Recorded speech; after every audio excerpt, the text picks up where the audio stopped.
నమస్తే. ఇన్నాళ్ళు నన్ను సపోర్ట్ చేస్తూ, ఎంకరేజ్ చేస్తూ మీ ప్రేమని నాకు అందిస్తున్న ప్రతి ఒక్కరికి కృతజ్ఞతలు. అలాగే ఈ వీడియో కూడా ఖచ్చితంగా మీకు ఉపయోగపడుతుంది. లైక్, షేర్ అండ్ సబ్స్క్రైబ్ చేసి మీ సపోర్ట్‌ని నాకు అందించండి. అలాగే ఈ వీడియో పట్ల మీకున్న అభిప్రాయాన్ని కామెంట్ సెక్షన్‌లో కామెంట్ చేసి తెలియజేయండి. ఇప్పుడు వీడియోని చూద్దాం. నమస్తే. Welcome to our channel. నేను పద్మిని. ప్రస్తుతంతో పాటు వేదిక్ ఆస్ట్రాలజర్ అవినాష్ దాస్ ఉన్నారు. మాట్లాడదాం. నమస్కారం అండి. నమస్కారం అండి. ఓం నమః శివాయ, ఓం నమో వెంకటేశాయ. 30 తిథుల్లో ఎప్పుడు ఎవరు ఏం పుట్టినా పెద్దగా దాని మీద కాన్సంట్రేషన్ ఉండదు. ఇప్పుడు ఏకాదశి పుట్టారు, పెద్ద కాన్సంట్రేషన్ ఉండదు. ద్వాదశి నాడు పుట్టారు, ఏం పెద్ద దాని గురించి ఆలోచించరు. కానీ అమావాస్య రోజు పుట్టారు అని అంటే రకరకాల ప్రిడిక్షన్స్ కానీ, రకరకాల అయ్యో అమావాస్య పుట్టారా అన్నది కానీ, లేకపోతే అబ్బో ఇప్పుడు తమిళనాడు సైడ్ వెళ్తే అమావాస్యని చాలా పవిత్రంగా చూస్తారు. మనమైతే పౌర్ణమిని చూస్తాం అన్న. పౌర్ణమి అమావాస్యలకి డెఫినెట్ గా చాలా చాలా పెద్ద పీటన వేస్తోంది సబ్జెక్ట్ డెఫినెట్ గా. అయితే అమావాస్య రోజు ప్రత్యేకించి పుట్టిన వాళ్ళు అసలు ఎలా ఉంటారు, ఎట్లాంటి జాతకులు అవుతారు వాళ్ళు?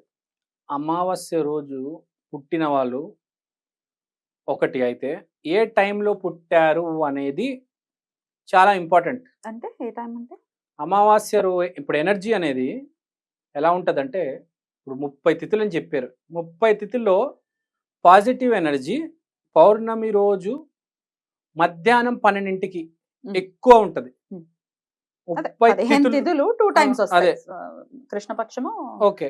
నెగిటివ్ ఎనర్జీ అమావాస్య రోజు 12కి ఎక్కువ ఉంటది. విపరీతమైన ఎనర్జీ మధ్యాహ్నమా రాత్రి, అమావాస్యకి రాత్రి, పౌర్ణమికి పొద్దున. సో ఇప్పుడు పాయింట్ ఏంటంటే, అమావాస్య రోజు పుడితే ఏ టైంలో పుట్టారు. ఇప్పుడు మీరు మార్నింగ్, మధ్యాహ్నమో, సాయంత్రమో పుట్టారు, ఆ ఎనర్జీ అంత ఎఫెక్ట్ ఉండదు. కానీ అమావాస్య రోజు 12కి దగ్గరకి, ఇప్పుడు 10, 11, 1, 2 లేకపోతే ఎగ్జాక్ట్ 12 o'clock పుడితే, అలాంటి వాళ్ళు chief ministers, prime ministers, cinema హీరోలు, సినిమా హీరోయిన్లు, పెద్ద అండర్ వరల్డ్ డాన్స్ ఆ రేంజ్ లోనే ఉంటారు. Very high level, extremely top. ఇప్పుడు మనకున్న చీఫ్ మినిస్టర్స్, ప్రైమ్ మినిస్టర్స్ అందరికి కాల సర్పదోషం, అమావాస్య ఇవి కంపల్సరీ ఉంటాయి. వాజ్పేయి గారికి కాల సర్పదోషం ఉంది, ప్రైమ్ మినిస్టర్ అవ్వలేదా? మీరు ఎవరైనా ప్రపంచంలో భూమి మీద తీసుకోండి, ఒకటి కాల సర్పదోషం, లేకపోతే 2 అమావాస్య, ఇవే పైకి తీసుకెళ్తా. అంత పైకి వేరే తీసుకెళ్ళవు. సో ఇప్పుడు మన హీరోయిన్, తెలుగు హీరోయిన్ సమంత గారు ఉన్నారు, ఆవిడ కూడా అమావాస్య. ఆవిడ కూడా నాకు తెలిసి రాత్రి 12కి దగ్గరలో పుట్టుంటారు. అందుకని ఆ రేంజ్ సక్సెస్. కొంచెం ప్రాబ్లమ్స్ కూడా ఉంటాయి. ప్రాబ్లమ్స్ ఉంటాయి కొన్ని, కానీ మెల్లిగా దాంట్లో నుంచి బయట పడతారు.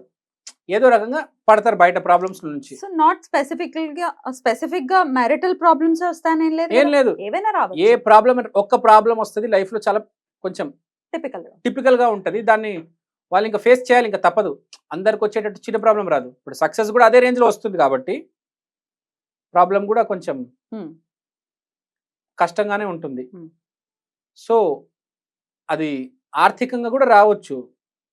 మరీ అసలు రోడ్డు మీదకి నెట్టేస్తుంది, లేకపోతే ఆకాశానికి ఎత్తేస్తుంది.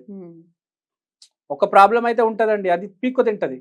అది మ్యారిటల్ కావచ్చు, ఫైనాన్షియల్ కావచ్చు, హెల్త్ విషయంగా కావచ్చు. కొందరు ఉంటారు, ఇప్పుడు కిడ్నీస్ పాడైపోతే 10 ఏళ్ళ నుంచి మా కిడ్నీ ప్రాబ్లం ఉంది, 15 సంవత్సరాల నుంచి, 20 సంవత్సరాల నుంచి, పుట్టినప్పటి నుంచి ప్రాబ్లం ఉంది అంటారు. ఇంత సివియర్ ఇంత పర్మనెంట్ ప్రాబ్లం ఉందంటే అమావాస్యని పాలించే రాహు. మీకు తెలిసిందే, ఇప్పుడు రాహు ఆ పవర్ ఎలా ఉంటుందంటే తట్టుకోలేం. ఇప్పుడు మనం చూసాం మొన్న ఒక వీడియోలో, దేశాల్లో రాహు కేతు ఎవరంటే ఆఫ్రికా, అంటార్టికా. ఎలా ఉన్నాయో చూసారు కదా ఆ దేశాలు. మిగతా ఎలా ఉన్నాయి, ఆఫ్రికా, అంటార్టికా ఎలా ఉంది. తిండి తిన్నాను కూడా దిక్కులేదు అక్కడ ఈ డ్రగ్స్ ఎక్కువగా, మరి ఎంత రోల్ ని ప్లే చేస్తాయి. రకరకాల వీడియోలు చూసి భయం అనిపిస్తుంది. అయ్యబాబో ఏంటి ఇంతలా ఉంటారా అని. అంటే అటు ఫుడ్ కూడా దొరకని పరిస్థితి. సాడ్.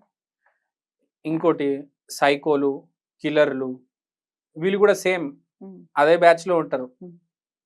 ఈ అమావాస్య రాహు బ్యాచ్ మహా డేంజర్ ఉంటారు వీళ్ళు. మార్స్ అంటే కోపం, రాహు అంటే ఇంకా చంపేయడమే, పీక్ కోసేస్తారు వీళ్ళు. సో మనం వింటూ ఉంటాం టీవీలో, సీరియల్ కిల్లర్ 10 మందిని చంపేశాడు, 15 మందిని చంపేశారు. ఇదంతా బ్యాడ్ రాహు, అది కూడా టాప్ రాహు. అమావాస్య 12ంటిలో ఎఫెక్ట్ ఇది. సో అందుకని మనం నెగిటివ్ ఎనర్జీస్ ఎప్పుడు తీయాలంటే అమావాస్య 12కి రాత్రి తీయాలని చెప్తూ ఉంటాం. యాక్చువల్గా సేఫ్ ఏంటంటే మధ్యాహ్నం 12కి తీయడమే, కానీ రాత్రి 12కి తీస్తే ఒకటేసారి ఉంటుంది కదా, సైడ్ ఎఫెక్ట్ కూడా ఉంటుంది తీసినందుకు. కానీ ఒకటేసారి మొత్తం వెళ్ళిపోతుంది, ఆ బ్యాడ్ అంతా వెళ్ళిపోతుంది, కొంచెం సైడ్ ఎఫెక్ట్ ఉంటుంది కానీ వెళ్ళిపోతుంది ఒకటేసారికి. లేకపోతే రోజు నిమ్మకాయ మనం యాంటీ క్లాక్ వైజ్ డైరెక్షన్ లో తిప్పేసి కొంచెం కొంచెం కొంచెం కొంచెం తీయడం బదులు అమావాస్య రోజు తీస్తే ఒకటేసారి వెళ్ళిపోతుంది. నా క్లయింట్ ఒకతను ఏం చేశారంటే రాత్రి అమావాస్యకి ఈ నిమ్మకాయతో దృష్టి తీశాడు, నెక్స్ట్ డే అతను కొంచెం బ్లీడింగ్ అయింది. సో కొంచెం సైడ్ ఎఫెక్ట్ ఉంటుంది కానీ ఏంటంటే మొత్తం వానిష్ అయిపోతుంది. ఇప్పుడు కొంతమంది నాకు ఏం చెప్తారంటే ఇది ఇషా సద్గురు ఫౌండేషన్ ఉంటుంది కదండి, అక్కడ వెళ్తే అండి అక్కడ ఆవులు వస్తే ఆవులు వచ్చి గుద్దేస్తే అండి చాలా డేంజర్ అండి అని చెప్తూ ఉంటారు. అక్కడ ఆవులు బాగా ఉంటాయి తెలుసు కదా మీకు, లోపల ఆవులు అది ఎద్దులు వచ్చి గుద్దేస్తాయి అంటారు చాలా మంది. అక్కడ కంప్లైంట్ కూడా ఉంది, ఈషా ఫౌండేషన్ సెంటర్ లోపల ఎద్దులు గుద్దేస్తాయని. సో ఇక్కడ నేను ఏమంటానంటే మీరు అది వచ్చి సపోజ్ గుద్దింది, మీకు ఒక దెబ్బ తగిలింది, లేకపోతే అమావాస్య రోజు మీరు నిమ్మకాయతో దృష్టి తీశారు, ఏదో బ్లీడింగ్ అయింది, నెక్స్ట్ డే మీ కర్మలన్నీ తొలగిపోయాయి అంట. నేను అర్థం చేసుకోవాలా. ఇప్పుడు అమావాస్య రోజు పుట్టిన వాళ్ళు కూడా ఎంతో కొంత ప్రాబ్లం ఉంటుంది, కర్మ అంతా గాఢంగా నిగూఢంగా ఉంది. సో అది చాలా మంచిది యాక్చువల్ గా. కర్మని మనం తప్పించలేం కదా, అనుభవించాలి. అది గొడ్డలతో పోయేది గోరుతో పోయే పరిస్థితి ఉంటుంది. రైట్. ఇక్కడ నేను చెప్పే పాయింట్ ఏంటంటే అమావాస్య రోజు 12కి పుట్టిన వాళ్ళు కర్మ ఎక్కువ సీరియస్ గా ఉంటది. వీళ్ళు ఎట్లాంటి ఆరాధనలు చేసుకుంటే బాగుంటుంది? ఆరాధన గురించి ముందుకు చెప్తాను. ప్రాబ్లం అయితే సీరియస్ గా ఉంది, సో అనుభవించి తప్పక తీరదు. అలా అంటే మరి అదే ఓకే కాదు కదా, వాళ్ళు బాధపడతారు కదా. కాదు, ఆరాధన అనేవాడు ఒకడు. ఆరాధన ఎస్ ఆరాధన. రాహు అంటే అమ్మవారు, అంటే అమావాస్య రాహు అంటే మీకు తెలిసింది అమ్మవారే. అమ్మవారినే ఇంకా అమ్మవారిని వీళ్ళు పూజిస్తే చాలా మంచిది, కానీ భయపడాల్సిన అవసరం లేదు. ఈ భయాలు చాలా ఎక్కువ ఉన్నాయండి. అమావాస్య ఆడపిల్ల, మూలా నక్షత్రం ఆడపిల్ల, ఇవన్నీ తీసేయాలండి. మూలా నక్షత్రం ఆడపిల్లలు అయితే అమ్మో పెళ్ళిళ్ళు అవ్వడం కూడా కదా, ఇలా చాలా చేస్తారు. అవి ఏం లేదండి, అమావాస్య రోజు ఆడపిల్లని చేసుకోవచ్చు, మూలా నక్షత్రం ఆడపిల్లని చేసుకోవచ్చు, ఏ ప్రాబ్లం ఉండదండి. ఏం భయపడొద్దండి. జన్మ జాతకం ఎలా ఉందో చూసుకోవాలి. ఏ తిథిని పుట్టాము, ఏ నక్షత్రం పుట్టాము. ఇప్పుడు రోజుకి 80,000 మంది పుడతారండి. అమావాస్య రోజు ప్రతి అమావాస్యకి 80,000 మంది పుడుతున్నారు. ప్రతి మూల నక్షత్రం రోజు 80,000 మంది పుడుతున్నారు. ఎంతమంది నన్ను మీరు దూషిస్తారు కదా. ఏం భయపడాల్సిన అవసరం లేదు, హ్యాపీగా కళ్ళు మూసుకొని చేసుకోవచ్చు.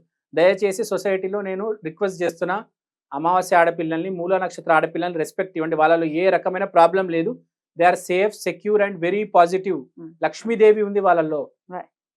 అందుకే కదా అమావాస్య నాడు లక్ష్మీదేవి ఆరాధన చాలా చాలా విశేషవంతమైన ఫలితాలను ఇస్తుంది. దీపావళి అమావాస్య మనం అమావాస్య రోజు చేసుకుంటాం. మూలా నక్షత్రం అనేది సాక్షాత్తు సరస్వతీదేవి యొక్క నక్షత్రం. సో మనం లేనిపోని అపోహలకు వెళ్ళటం అనేది కరెక్ట్ కాదు అని చెప్తున్నారు. రైట్ అండి, beautiful. Thank you so much. నమస్తే.